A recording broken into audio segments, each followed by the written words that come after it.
Chest pain strikes, you're short of breath. You immediately call 911 thinking you're having a heart attack. You may be right, and calling 911 is the right choice. But it may be something far less serious: pericarditis. The heart in the chest is surrounded by 2 layers of what's called pericardial tissue, and anything that causes inflammation of that tissue is acute pericarditis. Kim says pericarditis can be caused by anything from a viral infection to a bad reaction to certain types of medicine. Even a common upper respiratory virus can trigger it. The symptoms? Typically, the patient comes in with a fairly distinct story. Uncomfortable chest pain.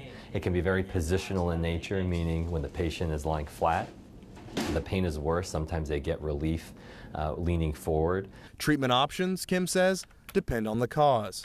The gold standard of treatment are nonsteroidal anti-inflammatory drugs like ibuprofen, those medicines. For your more uncomplicated cases, somebody again with a viral infection develops pericarditis, yes, usually self-limited, sometimes requires treatments, goes away, no problem. And there is very little risk of pericarditis causing any further heart trouble.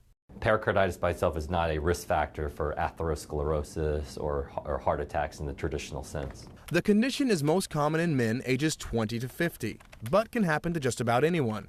Kim says keep an eye out for these signs. Certainly any sort of new onset, very uncomfortable chest pain associated with shortness of breath, other generalized symptoms, anybody should be checked out.